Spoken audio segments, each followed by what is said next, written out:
2008 में क्रैश आया था, बिल्कुल आया। लेमैन ब्रदर्स का। The worst day on Wall Street. Declared bankruptcy.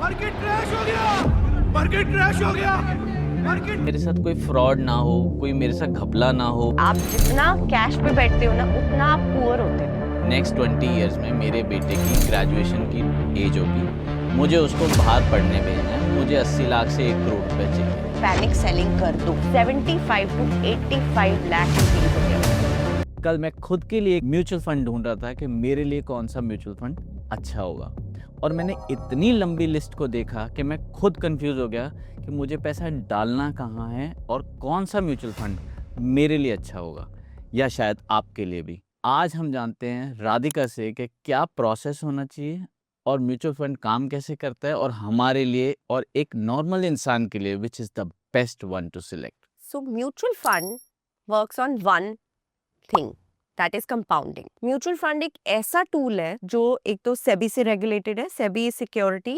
And exchange board of India, जिसके अंडर स्टॉक्स भी आते हैं, जिसके अंदर म्यूचुअल फंड भी आते हैं, जिसके अंदर मैनेजमेंट कंपनीज आती हैं जो म्यूचुअल फंड को मैनेज करते हैं, रेगुलेट करते हैं। So now it is quite safe first of all because it is controlled by SEBI. Second of all, ये एक वेल्थ क्रिएशन टूल है। अब वो कैसे बनता है? Bye compounding. कंपाउंडिंग कैसे होती है? By patience. Okay, So you need to have patience to create wealth. You need to have patience for at least 15 to 20 years to achieve your target. अब मेरा सेम क्वेश्चन स्टार्टिंग से जहाँ से था, मेरे कंफ्यूजन को सॉर्ट आउट कीजिए पहले। Okay. आज फॉर एग्जांपल मैंने अपने बच्चे की एजुकेशन के लिए 20 साल के लिए पैसा जोड़ना है। नेक्स्ट 20 इयर्स में मेरे बेटे की ग्रेजुएशन की एज होगी, मुझे उसको बाहर पढ़ने भेजना है, मुझे 80 लाख से 1 करोड़ रुपए चाहिए। मेरे पास एक लिस्ट ऑफ म्यूचुअल फंड्स आते हैं, ठीक। मुझे कौन सा सिलेक्ट करना है जिसमें कि मेरा टारगेट इजीली अचीव हो? बिल्कुल स्पेसिफिक क्वेश्चन। Okay. So इसको हम डिवाइड करते हैं SIP में। SIP होता है सिस्टमैटिक इन्वेस्टमेंट प्लान, ठीक है, जो एवरी मंथ आप इन्वेस्ट करते हो। कितने का इस एक प्रोपोर्शनेट में मेरे को कितने का इन्वेस्टमेंट डालना पड़ेगा? फॉर एग्जाम्पल, अगर आपका बच्चा इज 3 to 4 years old और अभी से आप फ्यूचर प्लानिंग कर रहे हो कि यार 20 साल बाद बच्चा बाहर जाएगा और मुझे अच्छा अमाउंट ऑफ मनी मेरे पास पड़ा होना चाहिए। Right. All you can spare is, आप मुझे अमाउंट दो, मैं उस हिसाब से आपका प्लान बनाती हूँ। अगर आपको लगता है कि हमारे इस पॉडकास्ट ने आपकी लाइफ में थोड़ी सी भी वैल्यू ऐड की है, तो आप प्लीज़ हमें सब्सक्राइब कीजिए, लाइक कीजिए, शेयर कीजिए। ये हमें बहुत इंस्पायर करता है आगे बढ़ने के लिए और आपके लिए और अच्छा कंटेंट बनाने के लिए। Thank you so much. अगर मुझे 10,000 डालने हैं, ओके मेरी इन्वेस्टमेंट पोटेंशियल है कि मैं 10,000 ही आपको दे सकता हूँ इन्वेस्टमेंट के लिए, ओके ठीक है, और मुझे मेरे बेटे को आज से 20 साल बाद फॉरेन पढ़ने भेजना है, जिसका खर्चा लगभग 80 लाख रुपए समझ लो। परफेक्ट। 80 लाख 70-80 लाख रुपए है। ठीक है, मैं क्या इस टारगेट को अचीव कर सकता हूँ? बिल्कुल अचीव कर सकते हो, आप गारंटीड अचीव कर सकते कैसे हो। बांटूं मैं म्यूचुअल फंड में? आपने हर महीने 10,000 रुपए SIP में डालने हैं। अब वो SIP किस में जाएगी? म्यूचुअल फंड्स के 40% आप डालोगे इंडेक्स फंड में, ठीक है, यानी 4,000 रुपए। ओके, 3,500 आप डालोगे मिड कैप में, ओके, और बाकी का बचा 2,500 रुपए आप डालोगे स्मॉल कैप जो हाई रिस्क होते हैं, प्लस मेटल्स, राइट। ये आ गया आपका 10,000 रुपए की, ठीक है। ठीक है। अब इसके अंदर आप मिनिमम 20 इयर्स के लिए आप ये डालते ही रहेंगे for the next 20 years. Okay अगर आपका बच्चा 1, 2, 3 साल का है ओके और अगर आप 20 इयर्स तक रेगुलर SIP करते हैं डिसिप्लिन के साथ, okay then by the end of 20 years, just Okay. now listen to the magic of compounding. It excites me way too much. So अगर हम मिनिमम 12% की भी CAGR लेते हैं, okay so you will have after 20 years a whopping 75 to 85 lakh rupees in your hand. एक इतने छोटे से अमाउंट That's से? it. Wow.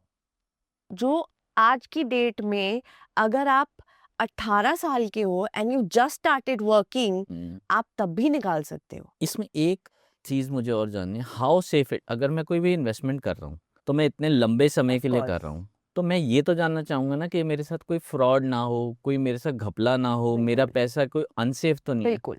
How much regulated they are? See, it is first I told you that it is regulated by SEBI, ठीक है, right? Safe, Very safe. Fraud पहले chances नहीं। नहीं होते। पहले की ऑफ कोर्स आपको स्कैम से बचना पड़ेगा, स्कैम्स हर जगह हो जाते हैं, Okay. ठीक है। सो आपको यू नीड टू नो, कोई भी म्यूचुअल फंड वाला आपको फोन करके ये नहीं बोलेगा कि आप इतने पैसे दे दो और आप म्यूचुअल फंड देखो, मैं 5% प्लस करके आपको तुड़वा के दे देता हूँ। ये सब नहीं होगा। Okay. Mutual fund is very transparent. आपको ऐप दी जाएगी आपका मैनेजर के थ्रू, एंड आप उस ऐप में आप ही का लॉगिन चलेगा, Okay. And you can see how much you invested, आपकी करंट वैल्यू क्या है, कितने % आपका बढ़ा हुआ है, एंड किस किस डेट को क्या क्या अमाउंट कट रहा है, कौन से फंड में आपने डाला हुआ है। Everything is very transparent and everything is listed, so it is very safe. But yes of course, आपको अच्छे एंड बेटर रिजल्ट्स के लिए you should always do your analysis.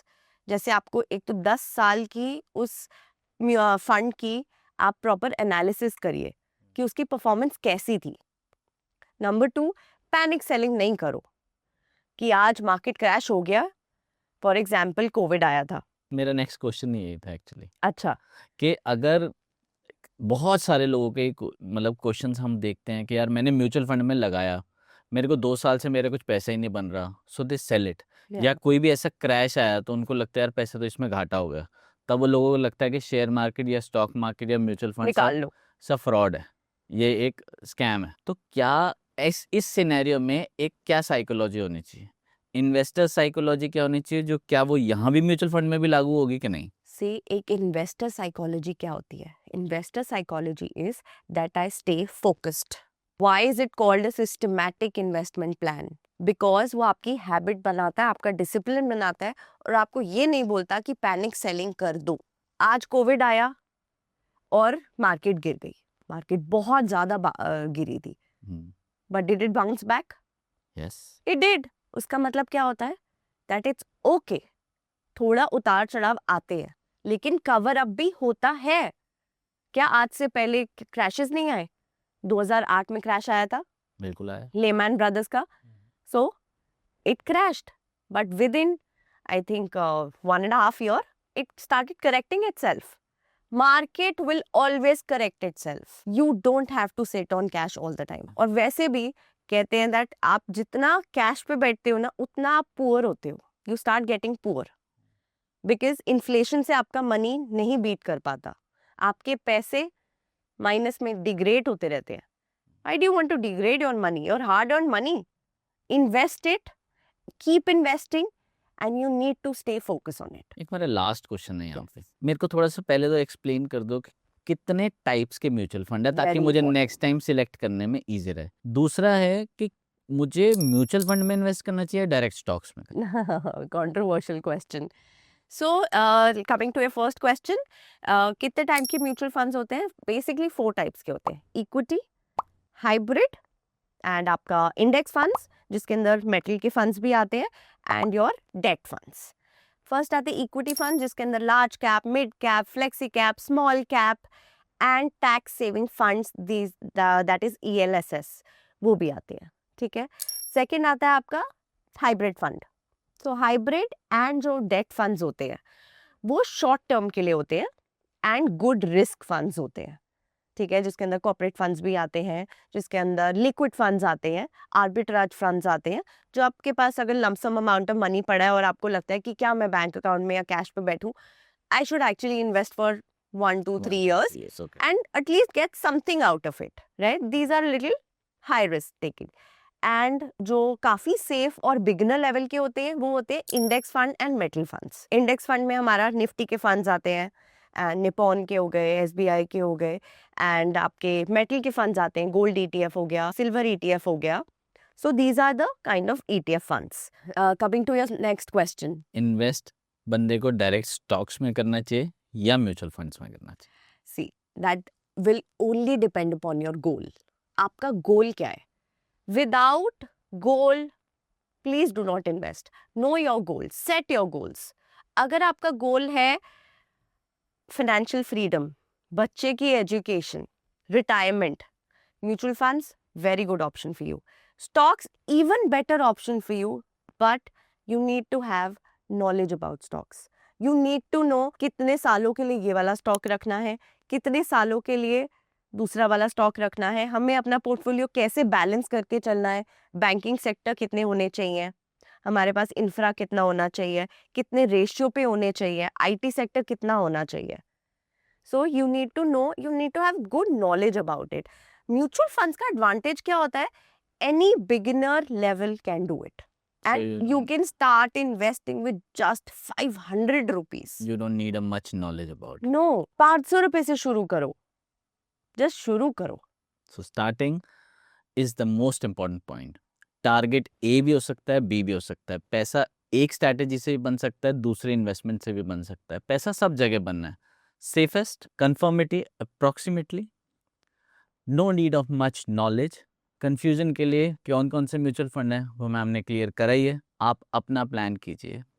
पैसा बनना ही बनना है and it is one of the safest tool available. So best of luck for your investments and start today. Thank you.